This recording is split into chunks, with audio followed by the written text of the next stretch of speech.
It's Jolly Mary Berry here today with us. Barry, thanks for coming to talk to us about our favorite thing, Yeah, cheese. thanks, No. Jessica. Thanks for inviting me. I needed a laugh today. I'm in the UK and it's grey and it's miserable, and Hmm. it's still February, and we all need a bit of a lift, don't we? I'm going to bring you some Barcelona sunshine and Oh, don't. um, easygoingness and the things that make us laugh more here. Because some nations laugh more than others, do they not, Barry?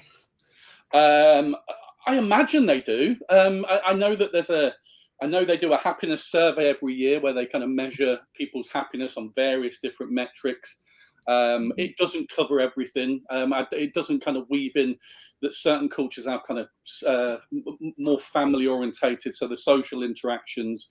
But yeah, I think you can measure happiness, and off the back of that, the stronger the social connections, the more we're likely to laugh. Yeah, because most people watching and most people I ask when we say, why do humans laugh? They tell me the benefits of laughter, but they don't actually know why people laugh. And I No. think that's why when you think about social connections, you're with people listening in. When you're with people, you laugh more. Why would that happen? What does laughter come from? It's the ultimate self-care, isn't it? I think we always associate laughter being related to comedy, but I don't think we recognise that it's a form of communication. It's a social cue to other people. So Mm. it's about allowing people to know that you're trustworthy, and that that I'm okay. I'm a friend. I come in peace. Okay. But I'm okay. we also laugh when we're surprised. We laugh when we're tickled. There are all kinds of ways that we laugh. Um, so yeah, I think it's the ultimate form of self care, and it can be destructive if you're laughing at someone, if it's disparaging. But it can be very affiliative. It can be self-enhancing. It can make us feel connected with others, and it can get us through those tough times as well. Hmm. Could you, do you know a little bit more about those four types that were studied? The affiliate, the da, da, da, da, da, da, da. Do you Yeah, know I that? mean, there's various different types, and there's so many different types of humor, and everybody has a unique taste in humor, because obviously there's comedy, there's humor, and there's laughter, and they're very, very different things. Comedy is more performance. It's something that you watch and it makes you laugh, but it's just one aspect of laughter. Laugh Humor, everybody has humor, different types of humor, different degrees of humor. It can be very kind of extrovert, kind of slaps. You think about slapstick humor, very physical, overstated humor, but deadpan humor, understated humor can be just as funny. And it requires an understanding of how wit works, and that I think a good example is if you imagine someone's hit in the face with a frying pan on a TV show or a film. It can be really overstated, like Mr. Bean or something. But equally, it can be just as understated and be just as funny as well. That kind of, I've hit you in the face with a pan and there's no reaction. 3 seconds later, they collapse on the floor. Everybody finds different things funny. Um, so yeah, there are different types of humor, but I kind of encompass them within four main types, and those are the ones that I explore in my workshops. So there's affiliative humor, which is humor that kind of strengthens social bonds, that we're all involved in that laugh together. It creates a positive atmosphere, it's non-hostile, and it brings people together. So if you think about things like stories, anecdotes, wit, gentle banter, that's kind of everybody's involved in that, and it's not putting anybody down. The opposite of that, but which is still a form of humor, is aggressive humor. So you're looking at when you tease someone, mock, sarcasm, those kind of things. It's a form of humor, but it tends to be more for the person delivering the humor and maybe their crew than it is for the person who's on the other end of the humor. Um, and then there's the self-deprecating humor. So the kind of humor where you're making jokes out of yourself, making yourself more relatable, perhaps revealing a little bit more humility, revealing some of your shortcomings, and making people realize that you're one of them, which is great, but it has dangers as well, because it can affect your self-esteem. if you're not in control of that humor, and there's people that perhaps are on the other side of that perhaps don't like you, they can use that against you. So I think if you're going to use self-deprecating humor, you have to be very much in control of that. And then the one that I like the most is self-enhancing humor. That's the one that I feel has the most therapeutic benefits. And so that's the kind of humor that it promotes a positive mindset. It gets you through those difficult times. So the ability to look at something that perhaps has caused trauma or distress and try and find the humor within that. Well, what's funny within that? Looking at life struggles, the ability to bounce back from adversity, I find is the humor that I've used the most, and it's led me to where I am in my journey. Taking difficulties from the past, trying to find lightness, humor, and so that you can reframe that negativity into something positive that then releases lots of happy chemicals that get you through that. Doesn't take it away, but it kind of can temporarily dissolve it. So could you give me an example? Because I use self-deprecating all the time, and I didn't even really know about this. The last one you mentioned, self-enhancing. Self-enhancing, but does that create rapport in the same way? Self-enhancing is so the ability. I mean, I did some work recently with a charity called Kelly's Heroes, and they're a charity that support families who have suffered death by suicide. And I was contacted by the person that runs the charity and said that we run this retreat, and every year that we do it, it's incredibly cathartic for everybody, but they always leave in tears. And I'm taking a bit of a risk here, but I'd like you to do a workshop with them because I'd really like them to leave happy and laughing. I thought, okay, this is going to be an interesting one. But the ability to kind of sit down, share stories, find humor within not the actual thing that's happened, but perhaps positive memories that they have of that person, or ways in which they can manage that traumatic experience to reframe, to stop that spiraling that you can get into, whether you've suffered trauma or grief or loss. The ability to kind of to flip that on its head and create something positive from that, because it can reduce your anxiety, it can reduce depression as well.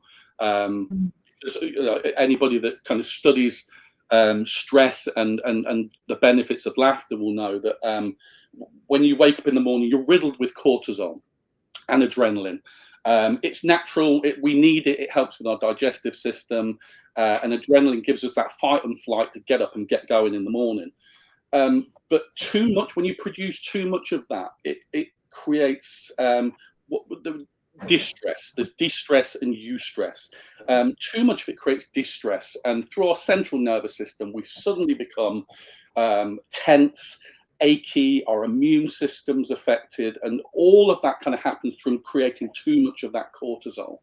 The beauty of laughter is it flips it on its head, because it reduces those chemicals, but it releases a whole host of brain chemicals. You've got dopamine, oxytocin, serotonin, positive endorphins, melatonin, gamma brain waves. There's tons of stuff that happens when you laugh. So when you talk to people about stress, people get the fact that stress is the biggest killer. It reduces our immune system, and we're open to infections and so on. People don't realize that laughter is the complete antithesis of this, and can bring that stress down and release all of these fantastic chemicals. So when you're in a situation where you're suffering grief or loss or workplace stress, burnout, the ability to try and find ways to laugh, to connect with other people, can bring that down to a manageable level and break that cycle that you get into when you start to spin. So, and that's what I research, and that I try to come up with strategies that I can take into workplace environments or into schools that might help reduce that and give them some strategies to improve it. So, as you're in the funny world that we all live in, most people aren't. You live in the North. You guys are funny. You guys are known for being witty people, and But then you travel a bit further. The Egyptians, very funny people. Yeah, Canadians, we're okay. Spanish, Germans, wah, wah, wah. Like there are serious cultures that aren't very good at finding the positive or finding what's different in that situation because they're so focused on it. So trying to bring humor into a German engineering firm full of my German uncles who live like black and white, very difficult than trying to bring it to a pina colada company down in Dominican Republic that work in bars, right? Like there's a totally different energy about what life means. And so you're suggesting that my uncles should laugh more, pretty much, and yet they don't want to because they live by these rules. So, and it's not even easy to teach humor to people. And that's like, okay, just tiny little rant. It's like the funny people in the room are, we can count them usually. The ones that make people laugh with like their naturalness or their learned skill, they're highly valued people in a party. But then the good news for people who are watching who aren't those three people is that most people laugh because of surprise. Like when you're playing beach volleyball with your friends and someone hits the ball with like their elbow and it flies off the court, people will laugh. It's not funny at all, but because it went so fast that direction and it almost hit an old lady, people will laugh. So it's like you don't even have to be funny. You literally just have to be open enough to see surprise and not like focused on the goal and all the things that could go wrong. Am I right in this direction? I mean, you listed various different countries, and different countries will have different forms of humour depending on their cultural norms that they have. So some might find witty wordplay funny. Others might find kind of Schadenfreude, so that kind of that form of humour where you derive laughter from seeing other people slip on something or trip on something. In the UK, we have a program called what's it called? You've Been Framed. I think it's called something else in America, but it's basically you send in a video, you get £250 for a video that you send in where someone's tripped over or skidded over or walked into something, and some people find that hilarious. It used to get 10 million viewers.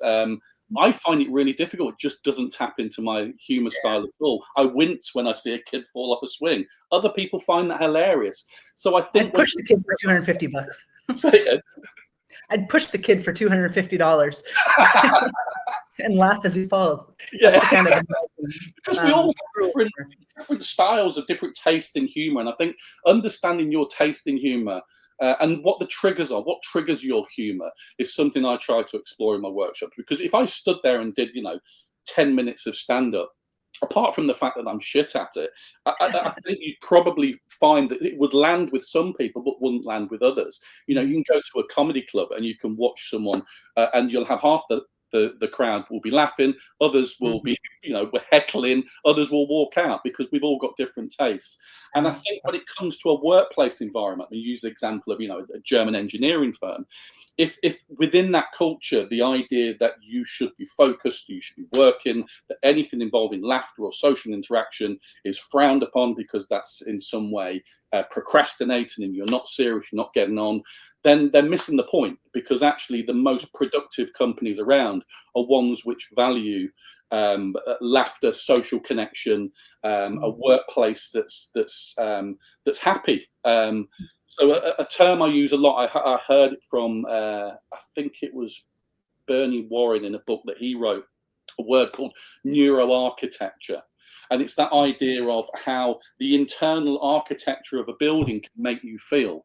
So a good example of that is if you walked into a children's ward in a hospital and you see kind of pictures on the wall and there's toys and there's books and there's lots of colour, it's open plan, all of that helps you to reduce your stress chemicals, your anxiety, not just for the kid, but for the families that go in there that are worried about it. And I think that that's completely transferable to a workplace. Thinking about what does the internal environment in your workplace feel like? And is it conducive to social connection, to happiness, to laughter, to play? Because as soon as you start to address that, you're creating an environment where laughter is possible, connection is possible, happiness is possible. If you're in one of those office booths that are all kind of broken up a bit like Severance, that program at the moment, where they're in these kind of little booths and with just like a pinboard there, and it's all very grey and colourless. It's not conducive to happiness and laughter and connecting. You've got barriers there. So if I'm working with a company, for example, and that we're looking at ways in which they can make the workplace more engaging for everybody, you start there. You start with, well, what's the environment like? Does this feel like somewhere where I would want to spend a third of my life? Because laughter doesn't just come from comedy. It comes from it. The root of it is in our social connections. It is in the bonds that we build with people. And if we can build strong bonds with people, then we start to trust each other. We drop our guard. We share stories. We smile more. We make more eye contact, and all of those link into humour and laughter. Speaking of making strong connections with people, cue the announcement. We're doing a women's retreat, and that's my whole idea, is that we laugh together. And I'm looking at all these retreats that exist for women, and it's all like breath work and vegan tofu without the veganness and silence. And I'm like, okay, those are all great. They all have their place. But when you want people to actually connect, it's not through silence and breath work in a corner by yourself on a cushion. Like, that's your inner work. When 20 women get together in Barcelona, there's going to be laughter. There's no way that 20 women can't have fun together. It's just, it's just the fact that you put us together and we're enjoying ourselves. And that makes it easier for an event organizer, because I know I don't have to plan fun, because humans create fun when they meet. It's that simple. So you have to find places and spaces for people to meet at events, in offices, around the water cooler, around a joke on the wall, around a certain kind of thing. They have to meet, they have to be relaxed. There has to be the permission for them to be themselves, right? Yeah, and you created an environment there where everybody's open to laughter straight away. You've got these ladies together, and you know that you're there to have fun and to connect with each other. When you're in a workplace, you're not there to have fun and connect with each other. You're there to get on with the job. So this is where the environment's important. I mean, I've done workshops before for, we call them hen parties. In America, they call them bachelorette. Yeah. We call that a bunch of British girls in short skirts getting drunk and having a penis on them. And that's what everybody wants to do, because they're there to have a laugh, and they just want something to do, some games to play, some ways to bring these girls together who are going to have a fun, but might come from different friendship circles, might not necessarily know each other. So something to start the evening before they go out, get absolutely leathered, and get into loads of trouble. But they know they're there to have fun and have a laugh, so that's easier. You go into a workplace where that's not necessarily the case. And I've had some before. There was one I had, and it was working with a local authority who are involved in fostering and adoption, and they're first responders. So these are people that go into really challenging situations and take kids from really traumatic circumstances and then put them into a safe space before they can be fostered and adopted. So they see some horrific stuff on a daily basis. And the remit that I got for that one was, if you can get through 2 hours without them killing each other, you'll have been a success. Because they've got a huge amount of stress in their job, and there weren't opportunities within that to have a laugh. They didn't necessarily trust each other, because obviously when we're more stressed, we snipe at each other, we gossip, we backbite, because it's a way of us managing our own traumas in that situation. So the first 10 minutes of that workshop were the worst 10 minutes I've ever had in my life, worse than any experience I had as a teacher with some really challenging kids. Because it's like, oh, you're the laughter guy, go on then, make us laugh. Because the assumption is you're going to go in and I'm going to make you laugh. And the only benefit to that is that if I'm successful, you'll laugh for that period of time, but you've left with nothing afterwards when I walk away, because the emphasis is on me to be funny. What I try and do is to create an environment where they can start to connect with each other, make each other laugh, build those bonds, the trust, eliminate some of that distrust that's there. So when I've left, they're more socially connected and more likely to just laugh naturally. And that's the key.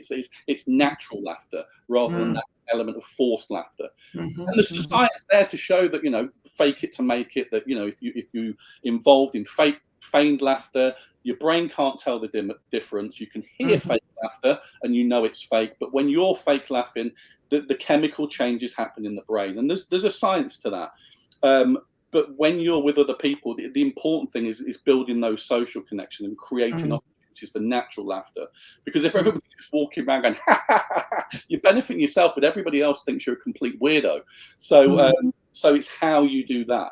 And so I think in different cultures that they'll have different tastes in humour and different attitudes to the workplace as to whether that's appropriate or not. And you've got to put that bubble. Well, that's funny. I'm just imagining now you go to a job interview and you're like, so before I decide to accept your job offer, I would like to know if laughter is welcome here. Yeah.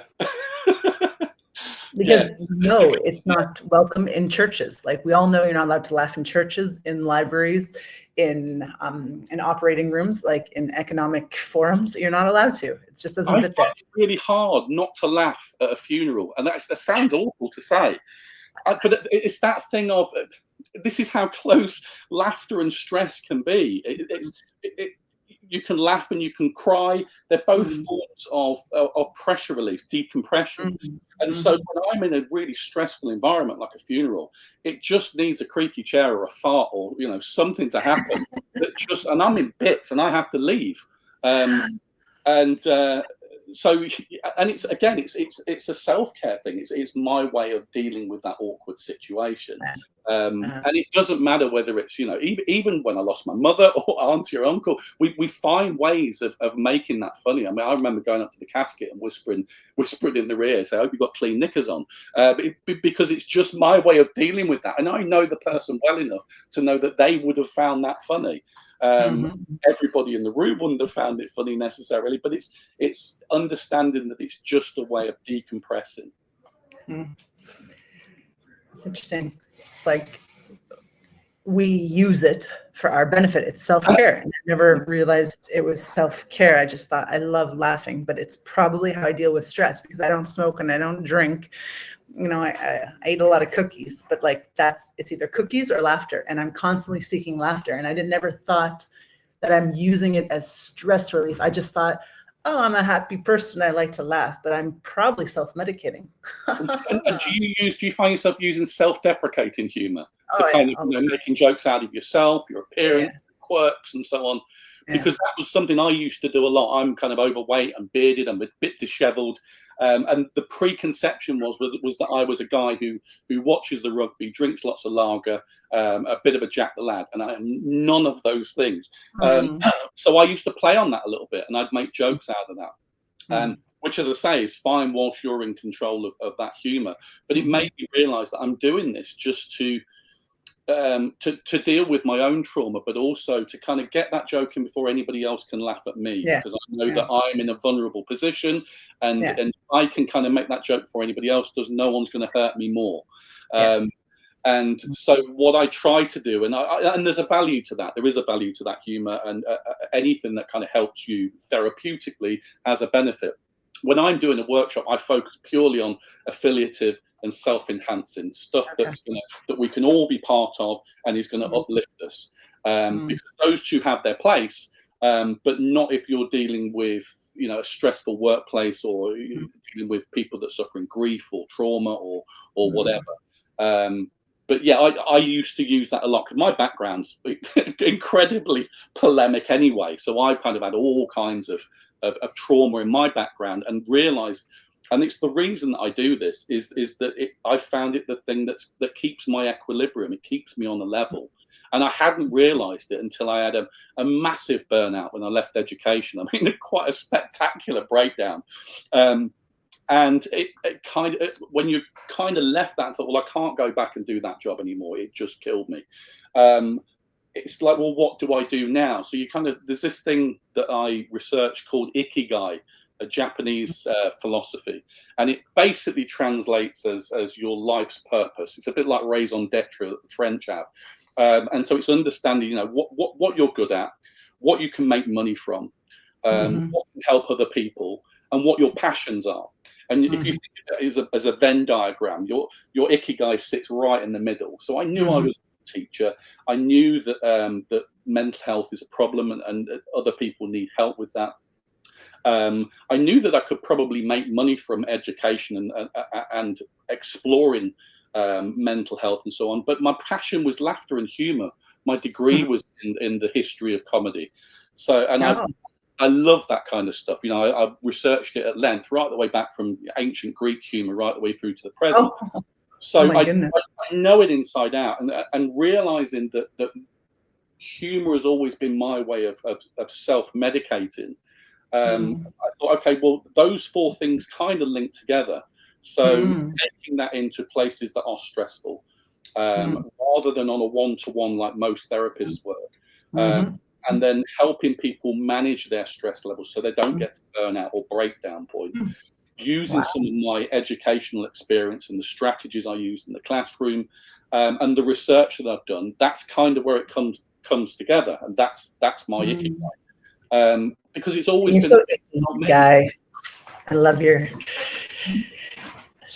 so icky. Guy. I'm like a little bit off, and we're at the end, so this is good. But this was very valuable for me. I'm a therapist, but I don't do it much because I'm more about action. So I'm more like the woman running laughter yoga in the park, being like, "Come on, ducks!" Right? I'm not, you know, you don't think I'm a therapist. And I did the personality assessment, and someone's like, "You ENTJs, you guys are never therapists." And I'm like, "Yeah, I know," but I needed therapy, and I became one, but. You know, it's not. I get that a lot. I get the therapy thing a lot because I had a huge imposter syndrome when I went into this, because I thought that anybody in the medical profession would not take me seriously at all. And in fact, 3/4 of the work that I do is with National Health Service Trusts, because they get it. They understand how stress works, and they understand how to eliminate that. And they don't care that I'm a doctor or not. They know that I've researched it, that I've got strategies, and that it works. And so, and that I'm not officially a counselor type psychotherapist, but that I explore the therapeutic benefits of laughter. And as soon as people get their head around that actually it has therapeutic benefits, it's research and the strategies, then you know, they don't have a problem with it at all. Very cool. I'm gonna try and switch. Thank you, Dr. Dr. Laffer.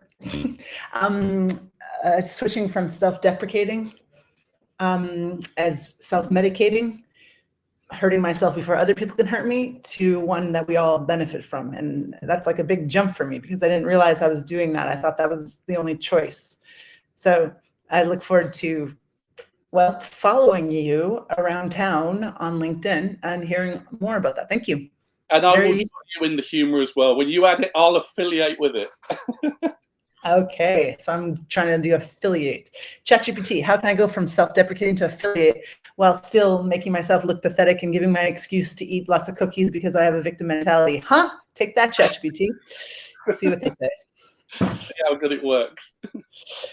Mr. Barry, you win the award for making me laugh the most just in regular LinkedIn. Education. I've not told a yet. No, you are the funniest person that I just talked to, like chatting to in LinkedIn. Most people are so serious and they're like, yes, I will do an interview. Yes, I will choose a morning. Yes, we can talk about humor. And you're like, blah, blah, blah, blah, blah. Have you disappeared from Earth? Da, da, da. Have you been kidnapped? Da, da, da. I got kicked out of LinkedIn, and that was the week that Barry and I were supposed to do this. And you just made normal conversation delightful. And I applaud you for that, because 95% of people, including me, struggle to do that. So just that is a delight to be around. So thank you. Oh, bless you. That's really lovely. That's made my day. I hope someone does. Thank you very, Barry. Sorry, I don't know where that came from. Thank you very much, Barry. Take care. Yeah, bye. And you, Jessica. See you again. Take care. Bye. Bye.